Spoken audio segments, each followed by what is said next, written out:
ಅಂತರ್ಪಟ ಅಧ್ಯಾಯ 54 ರಾತ್ರಿ ಕಣ್ಮುಚ್ಚಿದರೂ ನಿದ್ರೆ ಬಳಿಸುಳಿಯಲಿಲ್ಲ.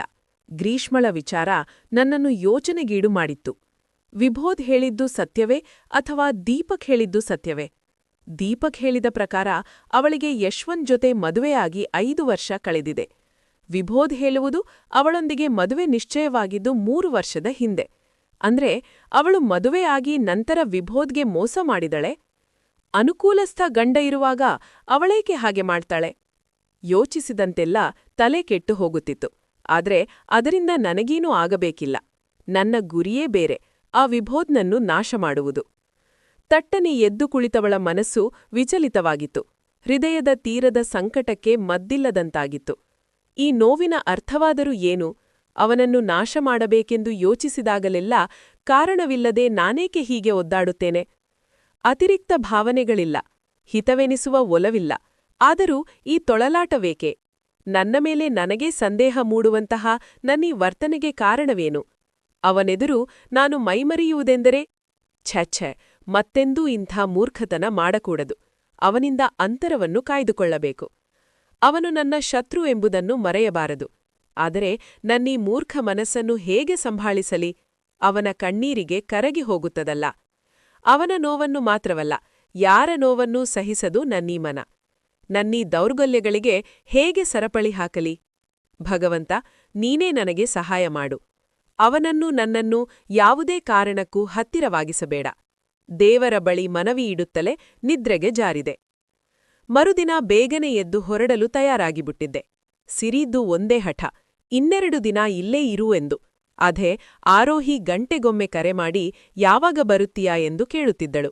ಅದೂ ಅಲ್ಲದೆ ಆಫೀಸ್ಗೂ ರಜೆ ಹಾಕಲಾರೆ. ಈ ದುರ್ವಾಸ ಮುನಿ ಸುಮ್ಮನೆ ಬಿಡುವನಾ? ಎಲ್ಲಕ್ಕಿಂತ ಮಿಗಿಲಾಗಿ ನನಗೊಂದು ಮುಖ್ಯವಾದ ಕೆಲಸವಿತ್ತು. ನಾನು ರೂಪಿಸಿದ ಯೋಜನೆ ಯಶಸ್ವಿಯಾಗಬೇಕೆಂದರೆ ಒಂದಷ್ಟು ರಿಸ್ಕ್ ತೆಗೆದುಕೊಳ್ಳುವುದು ಅನಿವಾರ್ಯವಾಗಿತ್ತು.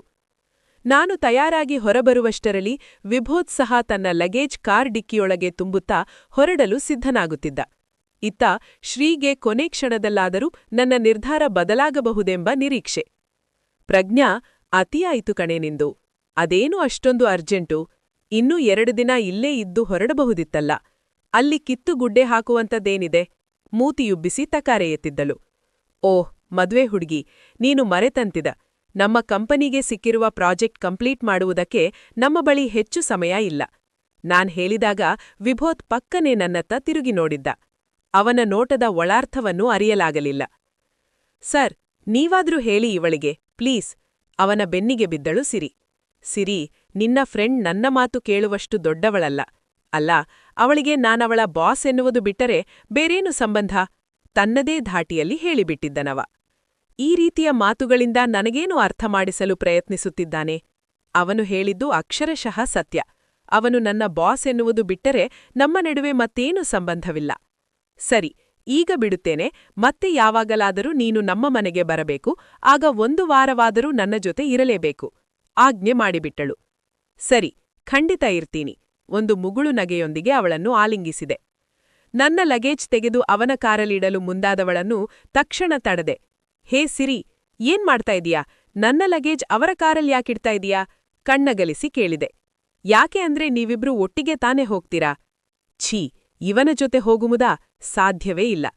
ಇಲ್ಲ ಸಿರಿ, ನಾನ್ಯಾಕೆ ಅವರ ಜೊತೆ ಹೋಗಲಿ? ಬರುವಾಗ ಬಸ್ಸಲ್ಲಿ ಬಂದಿದ್ದೆ, ಈಗಲೂ ಬಸ್ಸಲ್ಲೇ ಹೋಗ್ತೇನೆ. ಅದೂ ಅಲ್ಲದೆ ಅವರಿಗ್ಯಾಕೆ ಸುಮ್ಮನೆ ತೊಂದರೆ ಎಂದು ಅವನತ್ತ ದಿಟ್ಟಿಸಿದೆ. ಅವನು ಕೈಕಟ್ಟಿ ಕಾರಿಗೊರಗಿ ನಿಂತವನು ನೋಟ ಬದಲಿಸಿ ನಮ್ಮಿಬ್ಬರನ್ನೇ ನೋಡುತ್ತಿದ್ದ. ಅಷ್ಟಕ್ಕೂ ನಾನವನ ಜೊತೆಗಿದ್ದರೆ ಅವನಿಗೂ ಇಷ್ಟವಾಗುವುದಿಲ್ಲವಲ್ಲ. ಅಪಶಕುನ, ಶನಿ, ಬೇತಾಳ ಅಂತೆಲ್ಲ ಬೈಯುವವನು. ಈಗ ನಾನು ಬರುವೆನೆಂದರೂ ನನ್ನನ್ನು ಕಾರ್ ಹತ್ತಲು ಬಿಡುವುದಿಲ್ಲ ಈ 6 ಅಡಿ ಡೈನೋಸರ್. ನಮ್ಮೂರಲ್ಲಿ ಬಸ್ಸಿಗಾಗಿ ಕಾಯ್ತಾ ಕೂತ್ರೆ ನೀನು ಇವತ್ತಿಗೆ ಮನೆ ಸೇರುವುದಿಲ್ಲ. ಅವರೇನು ನಿನ್ನನ್ನು ಹೊತ್ಕೊಂಡು ಹೋಗ್ತಿದ್ರಾ? ಕಾರಲ್ಲೇ ತಾನೆ. ಇಬ್ರೂ ಒಂದೇ ಊರಿಗೆ ಹೋಗ್ತಿದ್ದೀರಾ ಅಂದ್ರೆ ಒಟ್ಟಿಗೆ ಹೋಗುವುದರಲ್ಲಿ ಏನು ಸಮಸ್ಯೆ? ಎಂದಳು. ಇವನೇ ಒಂದು ದೊಡ್ಡ ಸಮಸ್ಯೆ. ಇವನ ಜೊತೆ ಹೋದರೆ ಏನಾದರೂ ಗಂಡಾಂತರ ತಪ್ಪಿದ್ದಲ್ಲ. ಆದ್ರೂ ಬೇಡ ಸಿರಿ, ನಾನ್ ಎಷ್ಟೊತ್ ಬೇಕಾದ್ರೂ ಕಾಯ್ತೇನೆ. ಅವರು ಹೋಗ್ಲಿ ಬಿಡು, ಬಿರುಸಾಗಿ ಹೇಳಿ ಕೈಕಟ್ಟಿ ನಿಂತುಬಿಟ್ಟೆ. ನನ್ನ ಮಾತಿಗೆ ಓಗಡದೆ ಅವನತ್ತ ತಿರುಗಿ, ಸರ್, ಪ್ರಜ್ಞಾ ನಿಮ್ಜೊತೆ ಬರೋದ್ರಿಂದ ನಿಮ್ಗೇನಾದ್ರೂ ಸಮಸ್ಯೆನಾ? ಎಂದು ಕೇಳಿದಳು. ನನ್ನ ಕಡೆ ದೀರ್ಘ ನೋಟ ಬೀರಿದವನು, ತೊಂದರೆ ಏನಿಲ್ಲ, ಆದ್ರೆ ದಾರಿಯುದ್ದಕ್ಕೂ ವಟವಟ ಅಂತ ಮಾತಾಡಿ ತಲೆ ತಿನ್ನಂದೇ ಸಾಕು ಎಂದ. ಅಬ್ಬಾ, ನಾನಾ ಮಾತಾಡಿ ತಲೆ ತಿನ್ನುವುದು, ಎಷ್ಟು ಕೊಬ್ಬು ಇವನಿಗೆ. ಗೊತ್ತಾಯ್ತಾ, ಅವರಿಗೇನು ಪ್ರಾಬ್ಲಮ್ ಇಲ್ಲಂತೆ, ಸುಮ್ಮನೆ ನಕರ ಮಾಡದೆ ಕಾರ್ ಹತ್ತು ಎಂದಳು. ಅಯ್ಯೋ, ಸಿರಿ ಹೇಳಿದ್ರೆ ಅರ್ಥ ಆಗಲ್ವಾ? ತಡವಾದ್ರೂ ಪರವಾಗಿಲ್ಲ, ನಾನು ಬಸ್ಸಲ್ಲೇ ಹೋಗ್ತೇನೆ. ನನ್ನದು ಒಂದೇ ಹಠ. ಎಲ್ಲರಿಗೂ ನನ್ನ ನಡೆ ವಿಚಿತ್ರವೆನಿಸಿತೇನೋ. ಹುಬ್ಬು ಬೆರೆಸು ನನ್ನನ್ನೇ ನೋಡತೊಡಗಿದರು. ನಮ್ಮಿಬ್ಬರ ನಡುವೆ ಇರುವ ಮನಸ್ಕಾಪ ಅವರಿಗೇನು ತಿಳಿದಿದೆ?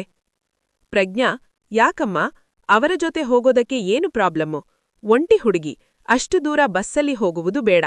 ಅವರು ಹುಷಾರಾಗಿ ಕರ್ಕೊಂಡ್ ಹೋಗ್ತಾರೆ, ಕಾರಲ್ಲೇ ಹೋಗು, ಸಿರಿಯ ತಂದೆ ಹೇಳಿದರು. ನನಗೆ ಪೀಕಲಾಟಕ್ಕಿಟ್ಟುಕೊಂಡಿತ್ತು. ಇಷ್ಟರ ಮೇಲರೂ ನಾನು ಹಠ ಮಾಡಿದರ ಅವರು ಏನಂದುಕೊಳ್ಳುವರೋ? ಸ್ವಲ್ಪ ದೂರ ಅಷ್ಟೇ. ಅವನೊಂದಿಗೆ ಹೋಗಿ ಬಸ್ ಸ್ಟಾಪ್ ಬಳಿ ಇಳಿದುಕೊಳ್ಳಲಾಯಿತು. ಎಲ್ಲರಿಗೂ ವಿದಾಯ ಹೇಳಿ ಕಾರ್ ಹತ್ತಿ ಕುಳಿತೆ. ಅಬ್ಬಾ, ಎಷ್ಟು ಮೊಂಡು ಹುಡುಗಿ ಇವಳು! ಹಠವೆಂದರೆ ಹಠ. ಮಿಸೆಸ್ ವಿಬೋಧ್ ತ್ರಿವೇದಿಯಾಗುವವಳಿಗೆ ಇಷ್ಟಾದರೂ ಹಠ ಇಲ್ಲದಿದ್ದರೆ ಹೇಗೆ? Okay Siri, take care, have A beautiful marriage life. ಹೊರಡುವ ಮುನ್ನ ಅವಳ ಕೈ ಕುಲುಕಿದೆ. ಸರ್, ಅವಳನ್ನ ಸ್ವಲ್ಪ ಹುಷಾರಾಗಿ ಕರ್ಕೊಂಡು ಹೋಗಿ, ಒಂಥರ ಮೆಂಟಲ್ ಎಂದಳು. ಅದು ನನಗೆ ಗೊತ್ತಿರುವ ವಿಷಯವೇ. ಓಕೆ ಸಿರಿ, ಬಾಯ್. ಇಂದು ಕಾರ್ ಹತ್ತಿ ಕುಳಿತೆ. ಅವಳು ದುಮುಗುಡುತ್ತಾ ಮುಖ ಊದಿಸಿ ಕುಳಿತಿದ್ದಳು. ಸೀಟ್ ಬೆಲ್ಟ್ ಹಾಕ್ಕೋ ಎಂದೆ. ಎಷ್ಟ್ ದೂರ ಹೋಗೋದಕ್ಕೆ ಸೀಟ್ ಬೆಲ್ಟು? ನಾನ್ ಬಸ್ ಸ್ಟಾಪಲ್ಲಿ ಇಡ್ಕೋತೀನಿ ಎಂದಳು. ಯಾಕಷ್ಟು ಹಠ ಮಾಡ್ತೀಯ ನೀನು? ಬಾಯಿ ಮುಚ್ಕೊಂಡು ಸೀಟ್ ಬೆಲ್ಟ್ ಹಾಕ್ಕೋ. ನಾನೇನ್ ನಿನ್ನ ತಿಂದ್ಬಿಡಲ್ಲ. ಬ್ಯಾಂಗ್ಳೂರ್ ತಲುಪುವ ತನಕ ತೆಪ್ಪಗೆ ಕೂರು ಎಂದವನೇ ನಾನೇ ಅವಳತ್ತ ಬಾಗಿ ಸೀಟ್ ಬೆಲ್ಟ್ ಹಾಕಿದೆ. ಇವಳಿಗೆ ನನ್ನ ಭಾಷೆಯಲ್ಲಿ ಹೇಳಿದರೆ ಅರ್ಥವಾಗುವುದೇನೋ, ಪ್ರೀತಿಯಿಂದ ಹೇಳಿದರೆ ಕೇಳುವವಳಲ್ಲ. ತುಸುದೂರ ಕೇವಲ ಮೌನ. ನನ್ನ ಹೃದಯದ ಮಾತನ್ನು ಹೇಳಿಬಿಡೋಣವೆಂದರೆ ಅವಳ ಮನಸ್ಥಿತಿ ಸರಿಯಿಲ್ಲ. ನನ್ನ ಮೇಲೆ ಅಸಮಾಧಾನವಿದೆ. ನನ್ನ ಪ್ರೀತಿಯನ್ನು ಹೇಗೆ ಅರ್ಥಮಾಡಿಸಲಿ ಈ ಮೂರ್ಛೆರಾಣಿಯ? ಸಿಡುಕನ್ನೇ ಮೈಮೇಲೇರಿಸಿಕೊಂಡು ಕುಳಿತಿರುವಳಲ್ಲ, ಇಲ್ಲೇ ನಿಲ್ಸಿ, ನಾನಿಳ್ಕೋತೀನಿ. ಬಸ್ ಸ್ಟಾಪ್ ಹತ್ತಿರವಾಗುತ್ತಿದ್ದಂತೆ ಹೇಳಿದಳು. ಅವಳ ಮಾತುಗಳು ನನಗಲ್ಲವೆಂಬಂತೆ ನನ್ನ ಕಾರು ಮುಂದೆ ಸಾಗುತ್ತಲೇ ಇತ್ತು.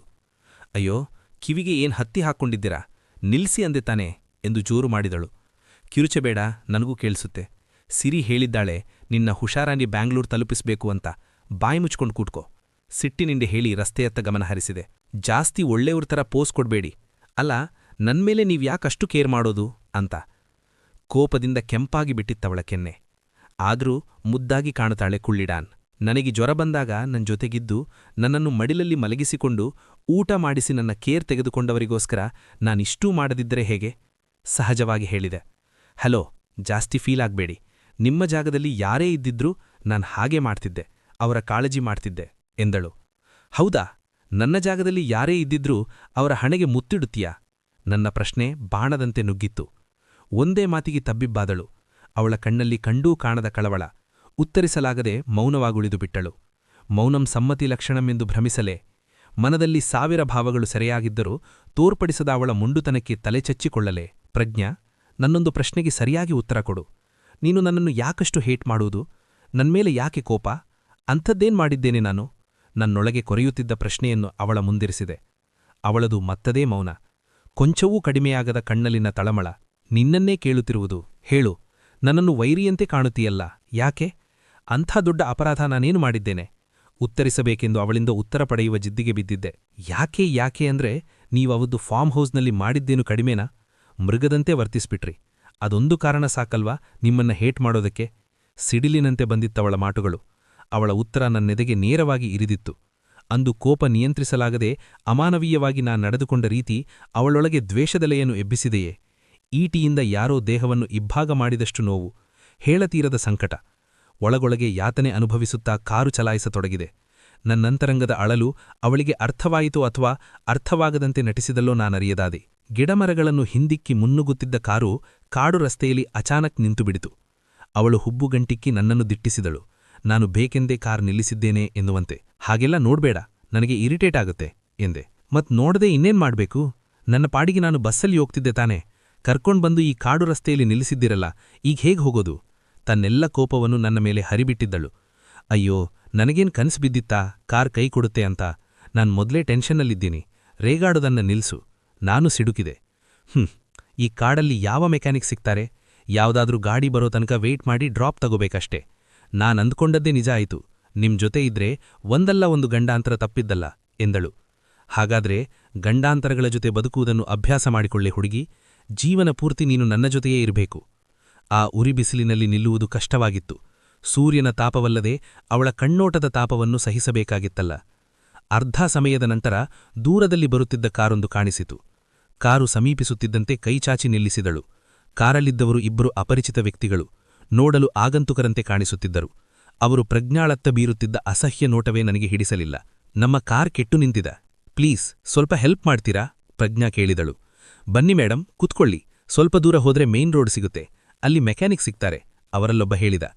ಅವಳನ್ನು ಹಿಂದೆ ಕೆಳೆದುಕೊಂಡವನು, ಇದೆಲ್ಲ ಬೇಡ, ಅವರನ್ನ ನೋಡಿದರೆ ಒಳ್ಳೆಯವರ ತರ ಕಾಣ್ತಾ ಇಲ್ಲ, ಬೇರೆ ವೆಹಿಕಲ್ಸ್ ಬರೋ ತನಕ ಕಾಯೋಣ ಎಂದೆ. ಅವಳಿಗೆ ನನ್ನ ಮೇಲಿರುವ ಕೋಪಕ್ಕೆ ನನ್ನ ಮಾತನ್ನು ಕೇಳುವ ತಾಳ್ಮೆ ಇರಲಿಲ್ಲ. ಸರಿ ಬಾ, ನಾನ್ ಬರ್ತೀನಿ, ಮುಂದೆ ಯಾರಾದ್ರೂ ಮೆಕ್ಯಾನಿಕ್ ಸಿಕ್ಕಿದ್ರೆ ಕರ್ಕೊಂಡ್ ಬರೋಣ ಎಂದೆ. ಅವಳು ತಲೆಯಾಡಿಸಿ ಕಾರತ್ತ ಕುಳಿತಳು. ನಾನು ಅವಳ ಪಕ್ಕ ಆಸೀನನಾದೆ. ಮುಂದೆ ಕುಳಿತಿದ್ದವನೊಬ್ಬ ಕನ್ನಡಿಯಿಂದ ಅವಳನ್ನೇ ಅಸಹ್ಯವಾಗಿ ನೋಡತೊಡಗಿದ. ಅವನನ್ನು ಸಿಗಿದು ಹಾಕುವಷ್ಟು ಕೋಪ ಬಂದಿದ್ದರೂ ತುಟಿಕಚ್ಚಿ ಸಹಿಸಿಕೊಂಡೆ. ಅವರ ಕಾರು ಸ್ವಲ್ಪ ದೂರ ಸಾಗಿದ ಬಳಿಕ ಇದ್ದಕ್ಕಿದ್ದಂತೆ ನಿಂತು ಬಿಡಿತು. ನಾನು ಹಾಗೂ ಪ್ರಜ್ಞಾ ಮುಖಮುಖಿ ನೋಡಿಕೊಂಡೆವು. ಸರ್, ಇಲ್ಯಾಕೆ ನಿಲ್ಸಿದ್ದು? ಪ್ರಜ್ಞಾ ಕೇಳಿದಳು. ಇಲ್ಲೇ ನಿಲ್ಸಿ, ಇಲ್ಲಿ ನಮಗೆ ಗೊತ್ತಿರೋ ಒಬ್ಬ ಮೆಕ್ಯಾನಿಕ್ ಇದ್ದಾನೆ, ಒಬ್ಬ ಹೇಳಿದ. ಆ ನಿರ್ಜನ ರಸ್ತೆಯಲ್ಲಿ ಯಾವುದೇ ಗ್ಯಾರೇಜ್ ಕಾಣಸಿಗಲಿಲ್ಲ. ಇಬ್ಬರೂ ಕೆಳಗಿಳಿದೆವು. ಸೊಂಟದ ಮೇಲೆ ಎರಡೂ ಕೈ ಹೊತ್ತು ಸುತ್ತಲೂ ಕಣ್ಣಾಡಿಸತೊಡಗಿದೆ. ಅಷ್ಟರಲ್ಲಿ ಹಿಂದಿನಿಂದ ಬಂದವನೊಬ್ಬ ಸೌದೆಯ ಸೀಳಿನಿಂದ ನನ್ನ ತಲೆಗೆ ಹೊಡೆದ. ಅದನ್ನು ಕಂಡು ಪ್ರಜ್ಞಾ ಅಕ್ಷರಶಃ ಕಿರಿಚಿಬಿಟ್ಟಿದ್ದಳು. ನಾನು ನೋವಿನಿಂದ ತಲೆ ಹಿಡಿದುಕೊಂಡು ಕೆಳಗುರುಳಿದೆ. ಸರ್ ಎಂದು ಚೀರುತ್ತಲೇ ನನ್ನತ್ತ ಬರಲು ಮುಂದಾದವಳನ್ನು ಬಲವಂತವಾಗಿ ಬಳಿ ಸೆಳೆದು ತಬ್ಬಿಕೊಂಡಿದ್ದ ಆ ದುಷ್ಟ. ಆ ರಾಕ್ಷಸರಿಂದ ತಪ್ಪಿಸಿಕೊಳ್ಳಲು ಅವಳು ಕಣ್ಣೀರು ಸುರಿಸುತ್ತಾ ಚೀರಿಡುತ್ತಿದ್ದರೆ ನಾನೇನೂ ಮಾಡಲಾಗದೆ ಅಸಹಾಯಕನಾಗಿದ್ದೆ. ನನ್ನ ಕಣ್ಣುಗಳು ಮಂಜಾಗತೊಡಗಿದವು. ಮುಂದುವರೆಯುವುದು.